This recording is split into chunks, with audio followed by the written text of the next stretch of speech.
Hello students, good morning. ચાલો, આપણે last લેક્ચરમાં મહાભારત ના એથિક્સ કરી ગયા, બરાબર. ત્યારે છે ને હું તમને એક વસ્તુ કહેતી ભૂલી ગયેલી. યુધિષ્ઠિરની વાત કરતી હતી. યુધિષ્ઠિર જે છે ધર્મને બહુ માનતા હતા, એવું મેં તમને કીધેલું, બરાબર. અને એમણે છે ને સત્યનો હંમેશા સાથ આપેલો, કે હંમેશા સત્ય જ બોલે, બરાબર છે.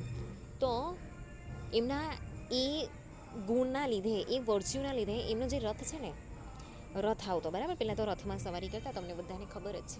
એમનો રથ છે ને જમીનથી 1 ઇંચ ઉપર ચાલતો. એમની એ જે વસ્તુ છે ને, જે વર્ચ્યુ છે ને, બરાબર, એ જે મહાનતા છે ને, એના લીધે કે હંમેશા સત્ય બોલતા એ, બરાબર. પણ મહાભારતના યુદ્ધમાં કંઈક એવું થઈ ગયું કે એમને એટલું બધું દુઃખ થયું, અને એ ટાઈમ પર છે ને એમણે મતલબ બધું બચાવવા માટે ખોટું બોલવું પડેલું, ને ત્યારે ઢબાક કરીને એમનો રથ છે ને જમીન પર આવી જાય છે, બરાબર. એટલે યુધિષ્ઠિરનું આ જે ગુણ છે ને, હંમેશા સત્યનો સાથ આપવો, બરાબર છે, હંમેશા સત્ય બોલવું, એ બહુ જ ઇમ્પોર્ટન્ટ છે. પણ આજકાલના આપણે લોકો એ વસ્તુ નથી કરતા, બરાબર છે. ચાલો, તો આપણે આજે જોઈએ શ્રી રામના એથિક્સ, બરાબર છે. મેં તમને એવું કીધું કે આપણા જે વેદ છે, પુરાણો છે, ભગવદ્ ગીતા છે, રામાયણ છે, એવું કહેવાય કે મહાભારત છે ને એને વંચાય નહીં, બરાબર. કેમ કે એની અંદર યુદ્ધની કથા છે, એ આપણા ઘરમાં ઝઘડા કરાવે, બરાબર છે. પણ જે રામાયણ છે ને આપણે વાંચી શકીએ. એની અંદર જે રામ ભગવાનના જે અલગ અલગ સદગુણ છે, બરાબર, પ્રોબ્લેમનું સોલ્યુશન એ કેવી રીતે લાગે, આખી જિંદગી એમણે બહુ બધું સહન કર્યું, સીતાએ બી બહુ બધું સહન કર્યું, પાંડવોએ બી જો કેટલું બધું સહન કરેલું છે, લોકોએ પણ સત્યના માર્ગ પર ચાલતા હતા, કેટલું બધું સહન કર્યું છે, બરાબર છે. એવી જ રીતે એ લોકો જે વર્ચ્યુ જીવતા હતા, એવી રીતે જ આપણે પણ આજે જીવીએ છીએ ને. આઝાદી પહેલાં આપણા લોકો બી જીવતા હતા, બરાબર. પણ જે અંગ્રેજ લોકો આવ્યા, એણે બરાબરના બધાને ઉલટાવી કાઢ્યા, બરાબર છે. અને એ વર્ચ્યુના લીધે જ, બરાબર છે, ગાંધીજી પાસે બી વર્ચ્યુ હતા, બરાબર છે. એ બી આજે રામાયણ છે, ભગવદ્ ગીતા છે, એની અંદર બહુ બિલીવ કરતા હતા, ખાસ કરીને ભગવદ્ ગીતાની અંદર એ રોજ વાંચતા પણ હતા, બરાબર છે. એવા સત્યના માર્ગ પર એમણે ચાલીને આપણને આઝાદી અપાવી, બરાબર છે. તો એ જ વસ્તુ આપણે આજે પણ ફોલો કરીએ છીએ, પણ આપણે એ વસ્તુ આઈડેન્ટિફાઈ નથી કરી શકતા કે આ આપણા વેદ અને પુરાણ છે, બરાબર છે. તો એમ જોવા જઈએ ને તો આપણી સંસ્કૃતિ સૌથી જૂનામાં જૂની, સૌથી બેસ્ટમાં બેસ્ટ, બરાબર છે. એક હ્યુમન બિંગ તરીકે કેવી રીતે જીવવાનું, જે નેચર છે એને કેવી રીતે નર્ચર કરવાનું, એને કેવી રીતે સાચવવાનું, બરાબર છે. એવરી પ્રોબ્લેમ, મોડર્ન પ્રોબ્લેમ જે છે એ ટેકનોલોજી, રાવણ પાસે વિમાન હતું, તમને ખબર છે ને, જેની અંદર સીતાનું હરણ કરીને લઈ ગયેલા. એ ટેકનોલોજી લોકો ક્યાંથી લાવ્યા, બરાબર. ત્યારે હતી કઈ મશીનરી, પણ એ ટેકનોલોજી હતી ત્યારે એ લોકો પાસે બી હતી, બધું હિડન છે, બરાબર. આપણે જાણી લઈએ ને તો પતી ગયું, બરાબર છે. આપણે હુંનું હું કરી નાખીએ, ઓકે. પણ મોડર્ન માણસનું મગજ એટલું ખરાબ છે ને, બરાબર, કે એને કંઈ વસ્તુ દેખાય ને સારી વસ્તુ, તો એને લાલચ ઉપજે. પૈસા વધારે દેખાય તો એને લાલચ ઉપજે, જ્યાં ફાયદો દેખાતો હોય ત્યાં એને લાલચ ઉપજે, બરાબર.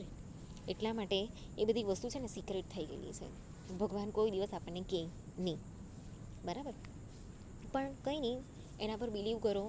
જ્યારે જ્યારે જ્યારે તમને એની જરૂર હશે ને, ત્યારે ત્યારે તમને રસ્તો જરૂર બતાવશે, બરાબર. તમને પ્રોબ્લેમમાંથી બચાવશે, પણ હંમેશા એના પર બિલીવ કરો, બરાબર. એના અસ્તિત્વ પર બિલીવ કરો, એની જે સચ્ચાઈ છે ને એના પર બિલીવ કરો, બરાબર છે. એમણે જે માર્ગ બતાવેલા છે, એમણે જે રસ્તા બતાવેલા છે જીવન જીવવાના, એને ફોલો કરો, બરાબર છે. તો એ હંમેશા તમારી સાથે રહેશે, તમારા પ્રોબ્લેમના સોલ્યુશન આવશે. તમને જે તમે સ્ટ્રેસ, ડિપ્રેશન, મોડર્ન લાઈફમાંથી જે તમે ફીલ કરો છો ને, બરાબર છે, એનાથી તમે દૂર થશો. ચાલો આપણે જોઈએ શ્રી રામના એથિક્સ. લોકડાઉનમાં રામાયણ સિરિયલ આવતી હશે, કદાચ તમે બધાએ જોઈ પણ હોય, ઘરમાં ચાલતી હોય તો, બરાબર છે. ત્યાંથી આપણને મતલબ બહુ બધી વસ્તુ જે છે એ શીખવા મળી હશે તમને, આઈ હોપ. કેમ કે મારા બાળપણમાં મેં આ સિરિયલ જોયેલી, બરાબર છે. અને એ પછી મેં અત્યારે લોકડાઉનની અંદર આ સિરિયલ જોઈ, અને ત્યારે મને ખબર પડી કે લાઈક રામાયણની અંદર આટલી બધી સરસ વસ્તુઓ છે, બરાબર છે. આપણી જે પૌરાણિક કથા છે ને એની અંદરથી બહુ બધી વસ્તુ શીખવા જેવી છે, ઓકે. પણ આપણને તો પબજી ગેમ રમવી હોય, ઇંગ્લિશ મૂવી જોવા હોય, ઢાઈ ઢાઈ ઢાઈ ઢાઈવાલા, બરાબર છે, ગન જ ચલાવી હોય, તો પછી સારી વસ્તુ ક્યાંથી શીખીએ, બરાબર. ચાલો કંઈ નહીં, આપણે જોઈએ રામાયણના ethics. Similarly, the importance of ethics and ethical value is highlighted in epics and philosophical texts like Upanishad, Ramayana, Darshan Shastra, and ધર્મશાસ્ત્ર. ઓકે, આ જે દર્શનશાસ્ત્ર છે ને એમાં ગાંધીજી બહુ બિલીવ કરતા હતા, ત્યાંથી એમણે બહુ બધી વસ્તુ શીખ્યા છે, એમણે એવું કીધેલું. તો this philosophical tax provide rational explanation of the ethical issue, the universal moral problems faced by man in daily life. In this text, the ethical problems are discussed in direct and indirect manner. મેં તમને કીધું ને કે જેટલા બી ethical problem છે આપણી લાઈફના every problem, આપણા personal problem હોય કે પ્રોફેશનલ પ્રોબ્લેમ હોય, એની અંદર બધા જ પ્રોબ્લેમનું સોલ્યુશન છે, બરાબર. પણ આપણી પાસે વાંચવાનો ટાઈમ નથી, ટેન્શન લેવાનો ટાઈમ છે, બરાબર છે. તો એવરીડે તમને જ્યારે ટાઈમ મળે ને મોબાઈલની અંદર બી આ જે બધી વસ્તુ છે ને એ આપણને વાંચવા મળે. ગૂગલ કરો ને તો બધું જ મળે. ઓકે, એ વાંચો ને તો આપણને ત્યાંથી બહુ બધી વસ્તુ શીખવા મળે એમ છે. પ્રોફેશનલ લાઈફની અંદર બી કામ લાગે એવું. પર્સનલ પ્રોબ્લેમ હોય કે પ્રોફેશનલ પ્રોબ્લેમ હોય, બરાબર, એથિકલ પ્રોબ્લેમ હોય, આપણે ત્યાંથી બધા જ પ્રોબ્લેમના સોલ્યુશન મળે. કસ્ટમર રિલેટેડ હોય, પ્રોડક્શન રિલેટેડ હોય, તમને બધું જ મળશે ત્યાં, બરાબર છે. રાવણની પાસે આટલું સરસ વિમાન હતું તો એ જમાનામાં કેટલા હાઈટેક વસ્તુ હશે, બરાબર છે. ઓકે, ચાલો આપણે જોઈએ આગળ કે જે રામાયણ છે, Ramayana offers clear insight into what is right and what is wrong for particular role, બરાબર છે. રાવણ જે છે એને લાઈક એવી રીતે લોકો જાણે છે કે એનામાં બહુ બધો ઈગો ભરેલો હતો, બરાબર છે. પણ યાદ રાખો, રાવણ જે હતો ને એ એના મતલબ એના સેલ્ફ કંટ્રોલથી, સેલ્ફ રિયલાઇઝેશનથી એ એટલો પાવરફુલ હ્યુમન બિંગ હતો, બરાબર. જો હું તો બધાને હ્યુમન બિંગ જ માનું છું. જે પૃથ્વી પર જન્મ લઈને એ બધા જ હ્યુમન બિંગ. પછી ભગવાન હોય કે રાક્ષસ હોય, એ ટાઈમ પર ભગવાન અને રાક્ષસ અને માનવો એ 3 પ્રકારના લોકો હતા, બરાબર છે. એવું કહેવાય કે 3 પ્રકારના ઈગો આવે. ઈગો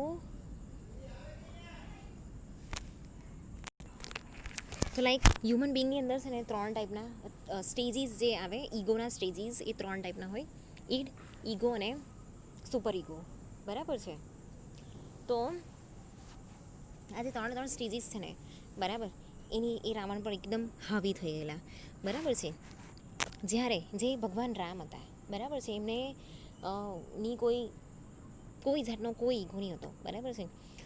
એક રાજાના પુત્ર હતા, સૌથી મોટા હતા, બરાબર છે. એમની જે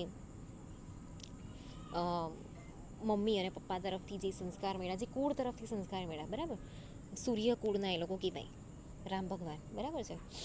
એટલે લાઈક આપણે બધા બી રામ ભગવાનના કુળના જ કહેવાઈએ, બરાબર. બેઝિકલી જે ઇન્ડિયન લોકો છે એ લોકો, એટલે લાઈક આપણે પશ્ચિમ તરફના જે લોકો છે, બરાબર છે, આપણે ઉત્તર તરફથી લઈને પશ્ચિમ તરફના જે લોકો છે, બરાબર છે, એને રામ ભગવાનના કુળના લોકો કહેવાય, બરાબર. અને જે આર્યન્સ છે, બરાબર, જે લાઈક તે ટાઈમ પર બહારથી અહીંયા ઇન્ડિયામાં આવીને વસેલા, એ લોકો આર્યન્સ કહેવાય. એટલે જે સાઉથ ઇન્ડિયન્સ છે ને એ લોકો બધા આર્યન્સ કહેવાય.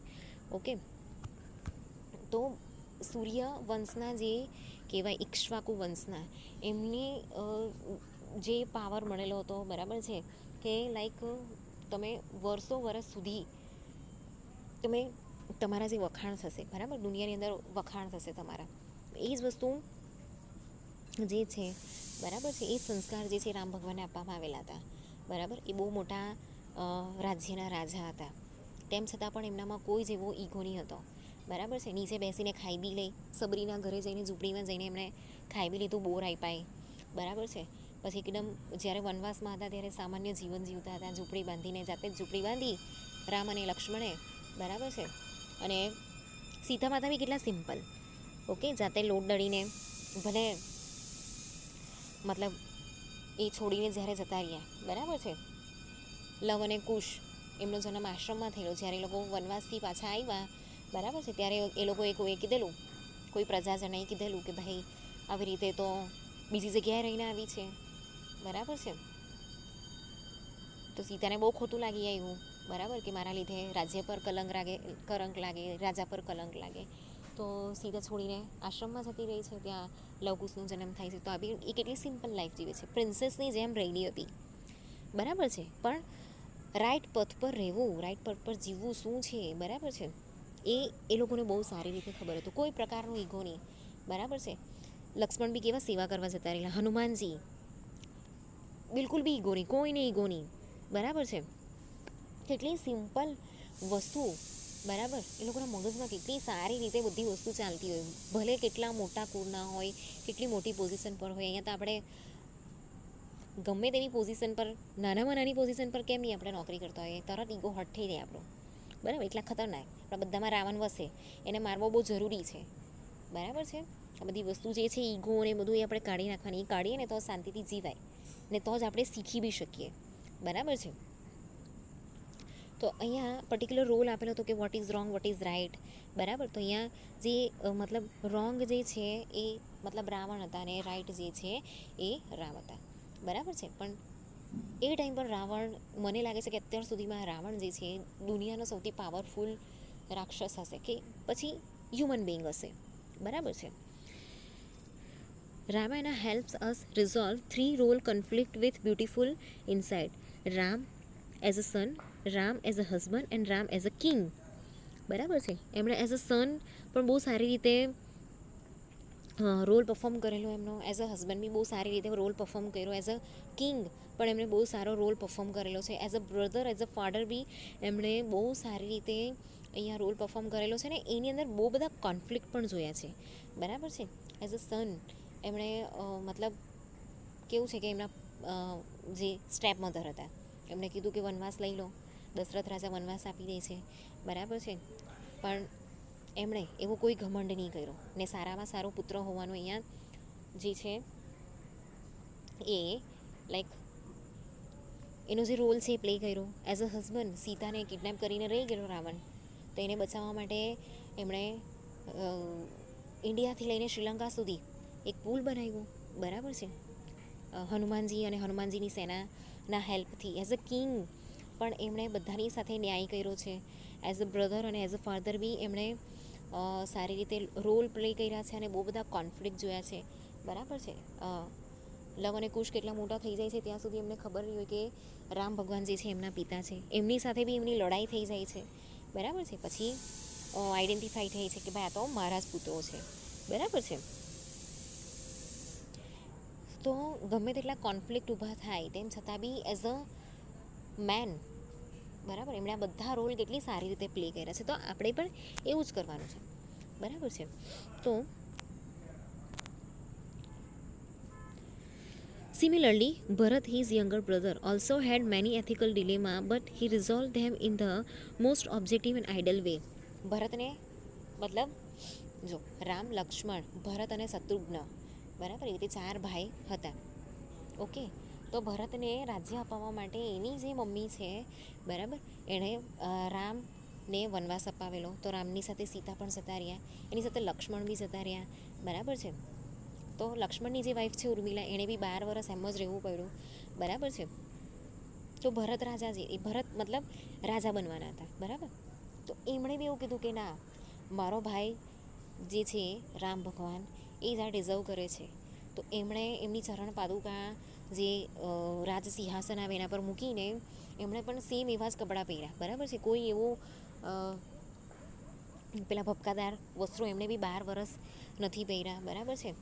જમીન પર સૂતા હતા, સિમ્પલ લાઈફ જીતા હતા. કોઈ ભોજન એવું કર્યું નથી, સાદું ભોજન, સાદા કપડાં ઓરેન્જ કલરના. ભરતે બી એવી રીતે જ કર્યું છે. બરાબર. તો એમણે બી બહુ એથિકલ ડિલેમાઝ જે છે એ જોયા છે. બરાબર છે. કેમ કે જેવું રામ ભગવાન વનવાસમાં જીવન જીવતા હતા ને, એવી જ રીતે જે ભરત છે ને, એમણે રાજમહેલની અંદર રહીને સિમ્પલ લિવિંગ એમણે જીવવું છે. બરાબર છે. તો એમણે બી બહુ એથિકલ ડિલેમાસ છે એ જોયા છે અને સોલ્વ બી કર્યા છે. બરાબર છે. રામ ભગવાનનો જે પથ છે એને અહીંયા જે વસ્તુ છે એ જોઈ છે. બરાબર છે. એવી જ રીતે જે સીતા છે, બરાબર છે, એમણે બી એ જ વસ્તુ ફોલો કરી. લક્ષ્મણ અને શત્રુઘ્ન છે, એમણે બી એ જ ફોલો કર્યા. બરાબર છે. તો એવી રીતે જે 4 ભાઈ છે, સીતા છે, હનુમાનજી છે, બરાબર છે, એમણે કેટલું બધું મતલબ કેટલી સારી રીતે અહીંયા વસ્તુ જે છે એને હેન્ડલ કરી છે. પોતાનો જે પથ છે, સત્યનો પથ, સારા હોવું, સારા વ્યક્તિત્વને અહીંયા રિફ્લેક્ટ કર્યું છે. બરાબર છે. The Ramayana show how to incorporate dharma into one's life. જે સત્યનો માર્ગ જે છે, ધર્મનો માર્ગ છે, એને આપણે લાઈફની અંદર કેવી રીતે એને ઇન્કોર્પોરેટ કરવું એ અહીંયા બહુ સારી રીતે એ લોકોને આવડે છે. It is guide how to follow ધર્મ એન્ડ રિજેક્ટ અર્થ. અર્થ એટલે કામ, લોભ, મોહ, ગુસ્સો, બેડ ઇમોશન્સ, એ બધી વસ્તુ કેવી રીતે કંટ્રોલ કરાય અને સારા વ્યક્તિ તરીકે આપણે બહાર કેવી રીતે લાવીએ. બરાબર છે. એ બધી વસ્તુ આપણા પર ડિપેન્ડ કરે છે. બરાબર. એ કોઈ આપણને શીખવાડતું નથી, એ આપણે નક્કી કરવાનું છે. બરાબર છે. કે આપણે કેવા કેરેક્ટરિસ્ટિકની અંદર જવાનું છે. બરાબર છે. તો એ વસ્તુ શીખવા માટે પણ બહુ બધી વસ્તુની જરૂર પડે. તમે મોબાઈલ ફોનની અંદર ગેમ રમો ને એના કરતાં મોબાઈલ ફોનની અંદર થોડી એ વસ્તુ બધી વાંચો ને શીખો. બરાબર છે. તો તમને ઓફકોર્સ એ સારા વ્યક્તિ કેવી રીતે બનવું ને તમારા પ્રોફેશનલ લાઈફમાં કેવી રીતે કામ લાગશે, તમારા જીવનમાં કેવી રીતે કામ લાગશે ને તમે શીખશો. બરાબર. તમને પબજી કંઈ શીખવાડવાનું નહીં કે તમારી લાઈફમાં કંઈ પ્રોબ્લેમ ઊભો થાય તો એ કંઈ સોલ્વ નથી કરી આપવાનું. પણ આવું કંઈ વાંચશો ને શીખશો ને, બરાબર, તો તમને ઓફકોર્સ કંઈ સારી વસ્તુ શીખવા મળશે.